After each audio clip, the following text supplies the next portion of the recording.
The year is 2026. On the surface, Russia projects an image of unshakable strength. The Kremlin, a fortress of power for centuries, seems more impenetrable than ever. Vladimir Putin, now in the third year of his fifth presidential term, commands a nation. It spans 11 time zones. It holds a nuclear arsenal capable of ending civilization. It relies on a state security apparatus honed by decades of control. The world watches, holding its breath, as Moscow navigates a complex geopolitical landscape. From the frozen tundra of the Arctic to the bustling ports of the Black Sea, Russia appears to be a monolith directed by the will of one man, a carefully constructed illusion of order and absolute authority.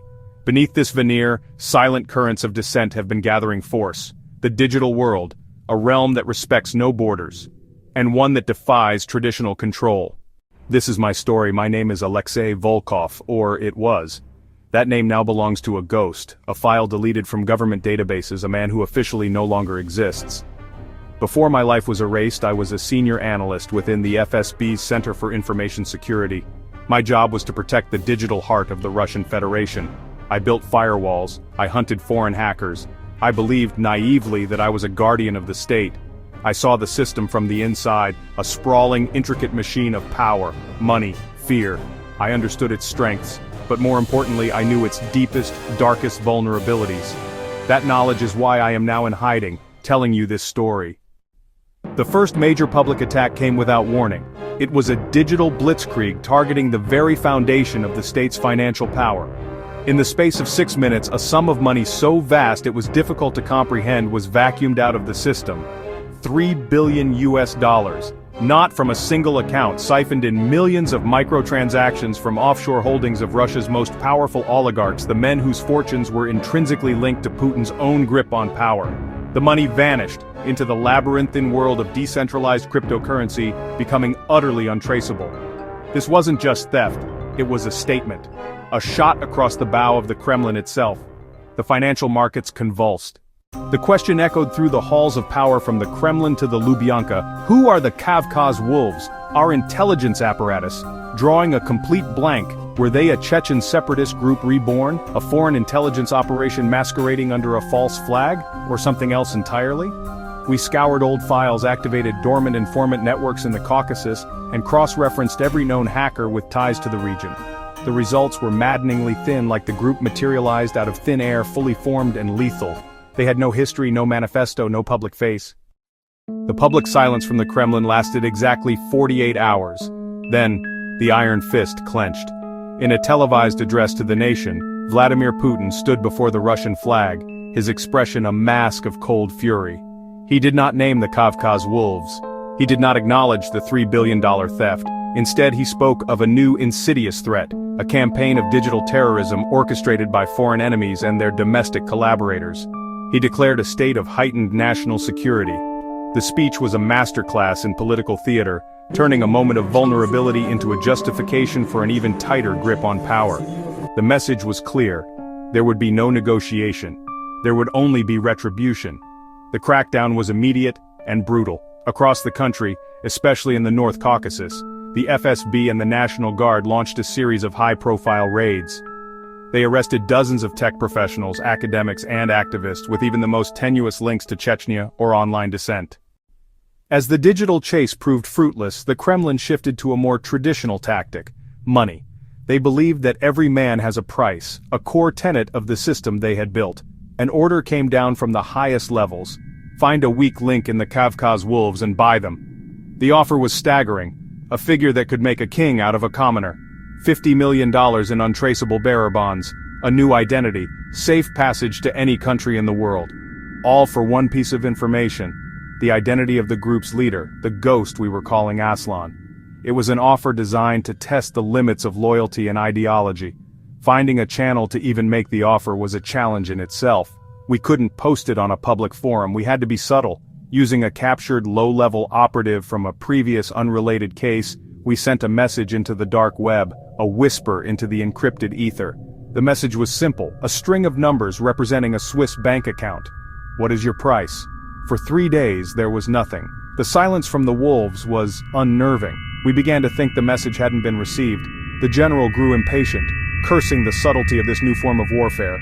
Then the reply came: It was not what anyone expected, it wasn't a counteroffer, it wasn't a refusal, it was a transaction. The failure of the bribe marked a turning point.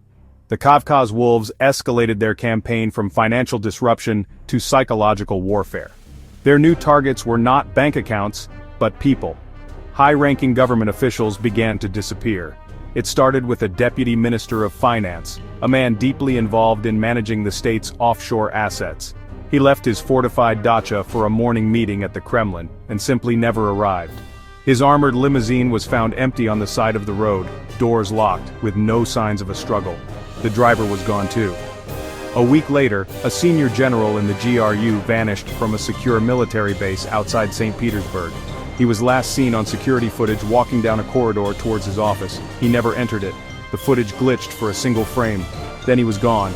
There were no alarms, no witnesses, no ransom notes, just an empty space where a powerful man used to be. Panic began to ripple through the elite. These were not random kidnappings. These were targeted extractions executed with impossible precision. The Kavkaz Wolves claimed responsibility in their signature, cryptic style. The campaign of vanishing officials and digital heists created a profound paradox at the heart of the Russian state.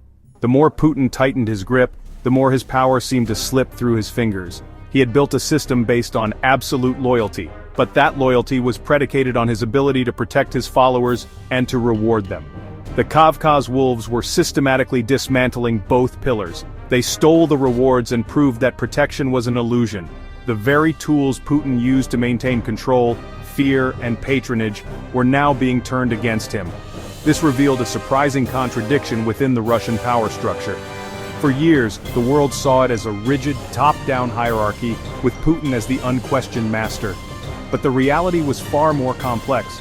It was a fragile ecosystem of competing clans and oligarchs, held together by a delicate balance of greed and fear managed by the Kremlin.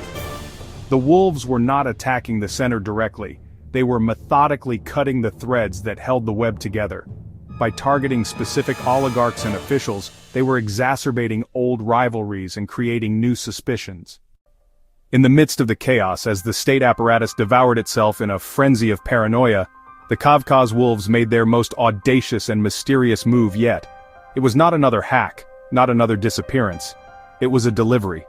A small, lead-lined box arrived at the Moscow office of a prominent international news agency.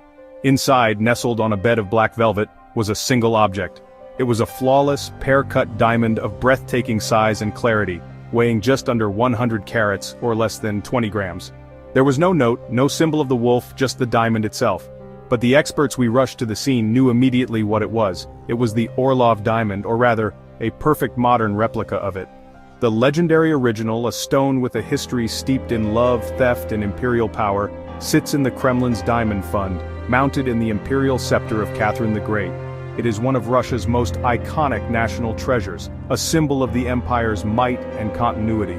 The message was as subtle as it was shattering. The wolves were not just showing they could steal money or people, they were showing they could touch the very symbols of Russia's soul, its history, its imperial legacy.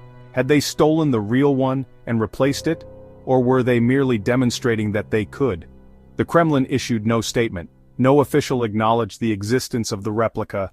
The original diamond was not put on public display to quell the rumors. The silence was absolute, and in that silence a news story began to circulate in whispers. They called the replica the Tsar's Tear, a jewel representing a nation's sorrow for its own captured history. The object itself was light, less than 20 grams, but its symbolic weight was immeasurable. It was a physical manifestation of the paradox, a state that could project power across the globe, but could not protect the treasures in its own heart. The story is not over. The Kavkaz Wolves have not been found. The officials have not reappeared. The billions have not been recovered. The system continues to fracture under the weight of its own paranoia. And the mystery of the Tsar's Tear remains. It sits in a vault, an object of immense value that is also a question mark. Was it a final mocking gesture from a group that had already won? Or was it a down payment, a promise of something far more significant to come? This small, impossibly brilliant stone weighing less than an ounce now holds the future of Russia in its facets.